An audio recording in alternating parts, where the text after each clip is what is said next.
And the next talk, which I think is the final talk before the break, is online. Is Syed Nagri. Can you share your screen, please? Yeah.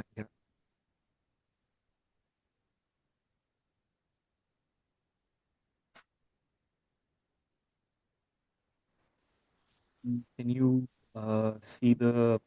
Yep, absolutely. Yep, we can see without any problem at all. That's great.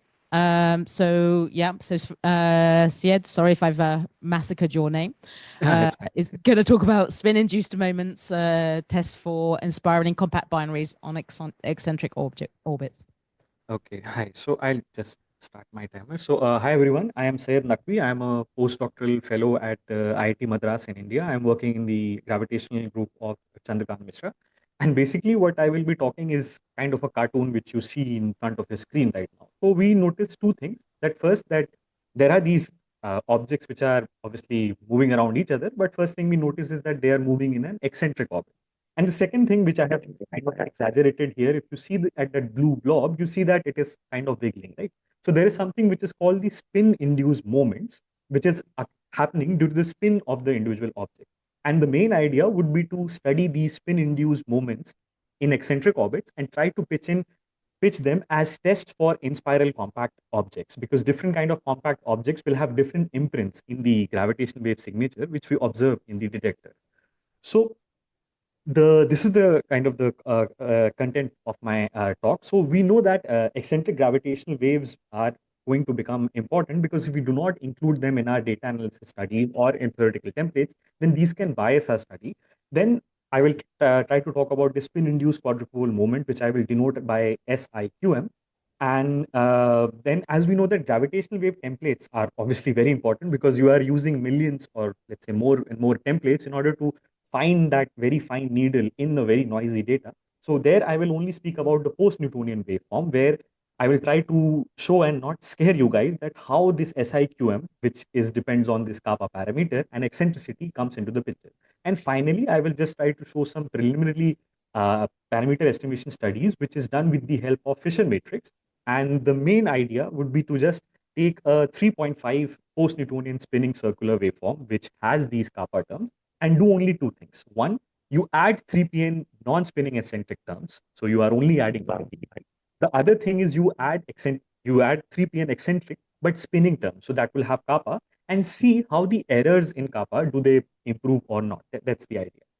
So for gravitational wave templates, we know that as the binary is evolving from in spiral to merger to ring down, we know that there are these three theories which we kind of use. One is the post-Newtonian, then during the in spiral, then during the merger, we have the numerical relativity, and finally, we have the black hole perturbation theory.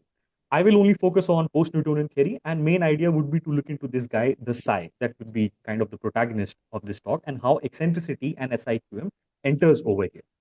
Now, the case for first, I would like to speak about the case for eccentricity. So, we had like two very detailed talks just before my talk. So, I won't be going into much detail. But here we know that in binary evolution, there are two major scenarios where, on one side, you have isolated binary evolution, where the binaries would have shed their eccentricity and they will circularize by the time they enter the detector. But the other and more important for this talk would be that if there are binaries formed in globular clusters or by three body interactions, then they might retain eccentricity. And then if you do not include eccentricity in your gravitational wave analysis, then this can kind of lead to model uncertainties, and this would result in a lack of gravitational wave statistics.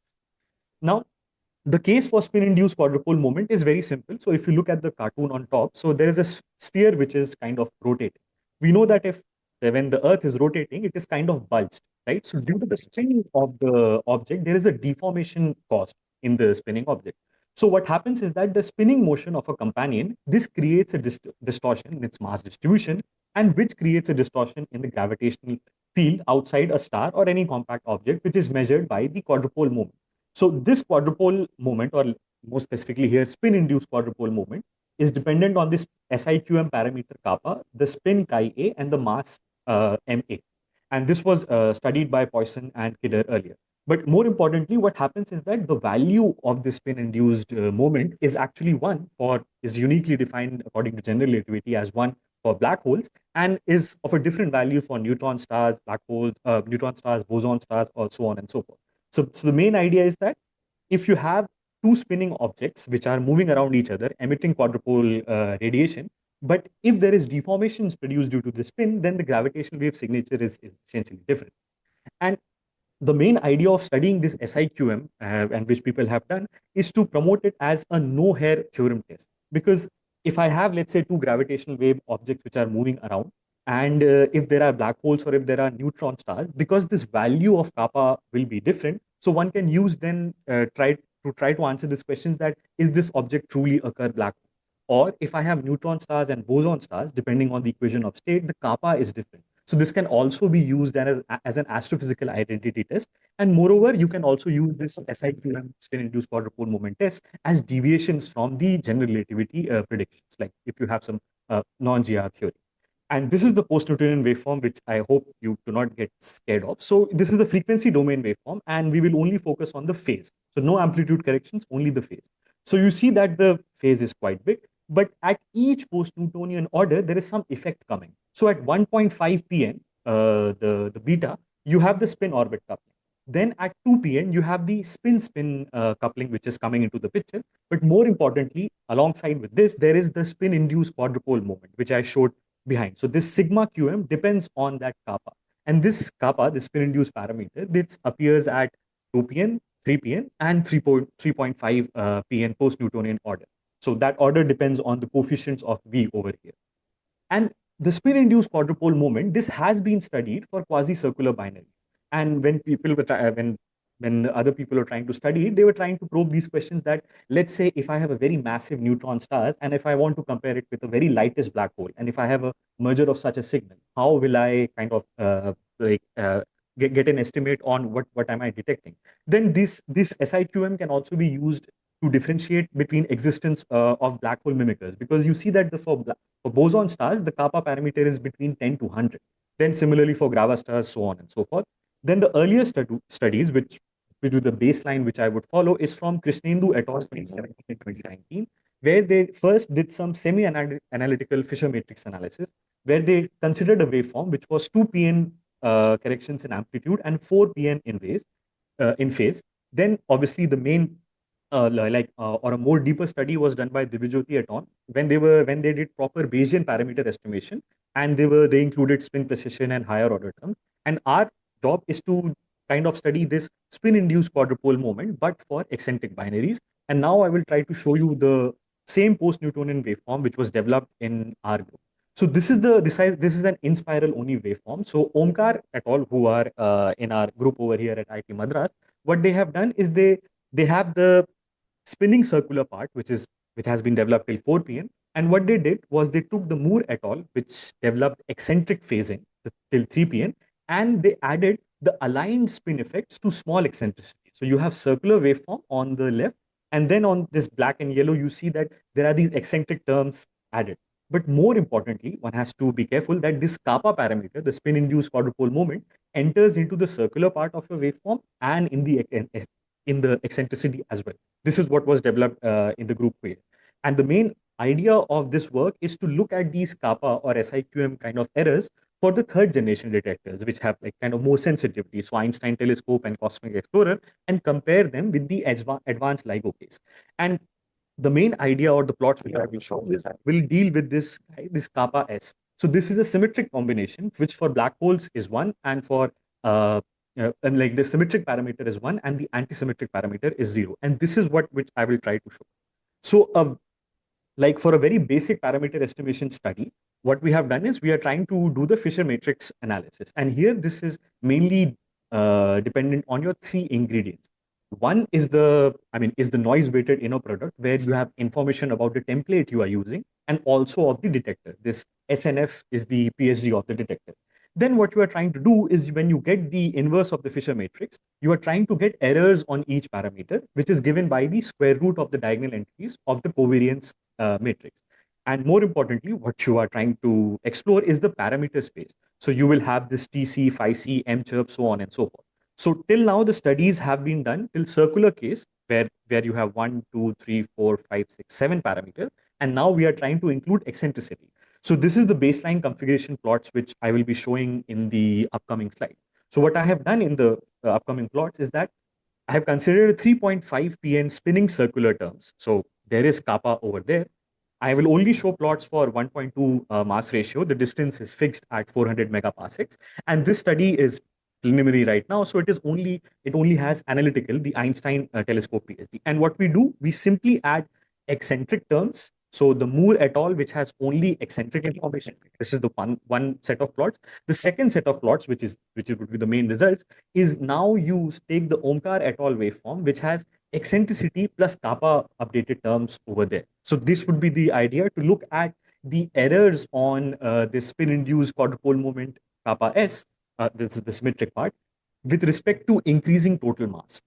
So first case in this plot you see is that you have 3.5 pn spinning circular term, the usual case, and then you add only the eccentric terms over here. And these eccentric terms are only in E0 square. So on the left, you see for low eccentricity. By low, I mean I'm only going from 0.01 to 0.05. So on the y-axis, you have the delta kappa s errors, and on the x-axis, you have the increasing total mass. So you see that on the blue dashed line, what you see is that the eccentricity is very, very less over there. So these are almost circular orbits and almost circular waveform here. And when you increase the eccentricity 0.02 and you are going only till 0.05, you see that the errors are quite bad. This point goes way off because some numerical effect, but it can come out. But here what is happening is that for lower eccentricity, I see that my errors are actually poorer. But on the right hand side, if you focus on the high eccentric case, where I'm going from 0.05 to eccentricity 0.1, I mean, it's not that high eccentricity, but this is what the waveform allows us to do, the value of the eccentricity. So you see that as the total mass increases, my errors are kind of improving as when we are going towards the higher total mass. And if we see these plots together, this is what I'm trying to show over here, is that when the eccentric information in your waveform is greater than 0.05, you see that your errors are kind of better than what you are getting from the spinning circular when you only consider the spinning circular. And this kind of agrees intuitively because the systems which are higher total mass, they merge at lower frequency, so they will retain eccentricity over there. So in a way, they are kind of helping with your kappa errors, but future analysis has to be done. But now moving on to the main part, because here, just to recall that you have 3.5 spinning circular terms, and here I'm only adding eccentricity waveform, which is of Moore et al. But the main idea is to, and also here is the 4pn plot, which we see that the errors are kind of more good. So you see that for lower eccentricity, the errors are here, and when you increase eccentricity, they keep on decreasing. So here you have considered, I mean, we have considered 4pn spinning circular and adding only 3pn eccentric Moore et al. Terms. But more importantly are these plots over here, where you start with the baseline configuration of 3.5 pn spinning circular terms, kappa enters here, but more importantly, you have the 3pn eccentric kappa terms. So now your information of kappa is kind of, you have more information. Now I will just quickly go to, so on the left, you have the lower eccentric case, and on the right, you have the higher eccentric case. You are kind of seeing the same trend. So on the left, you see that the black line, which is for eccentricity 0.05, low for this case, you see that the errors are kind of poorer, but after a certain total mass, they start to flip. And you see better errors on the higher eccentric case from going from eccentricity 0.05 to 0.09. But 2 minutes left. 2 minutes left. Okay. So then when you consider 4pn spinning circular terms, and then you consider 3pn Omkar et al. Terms, you see that the eccentric, when you include the information about eccentricity, the errors are decreasing. But more importantly is this plot over here. So for very low eccentricity, they are giving results as the circular one. But as you increase the eccentricity, Omkar et al. Terms, which has eccentric kappa terms, is giving better errors, which kind of makes sense because you have more information about kappa over there. So to conclude, what we have done is we have performed a preliminary Fisher matrix analysis for spin-induced quadrupole moment and eccentricity, only including phasing corrections.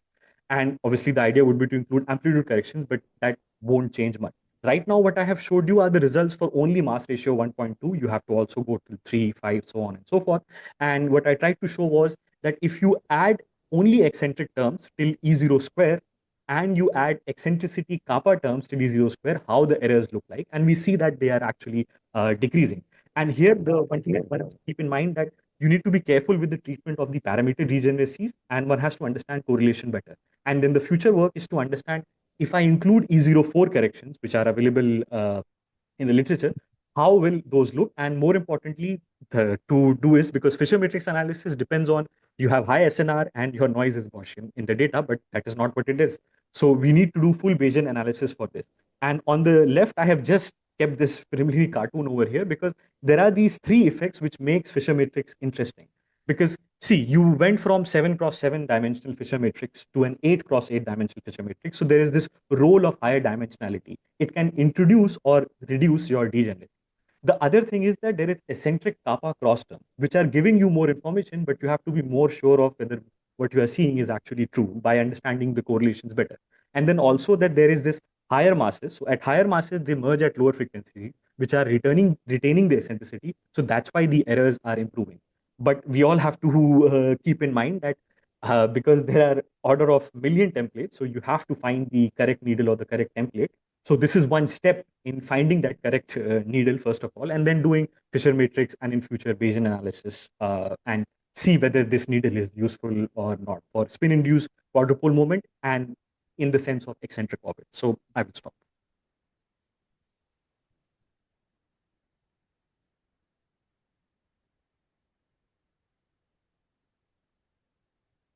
Do we have any questions?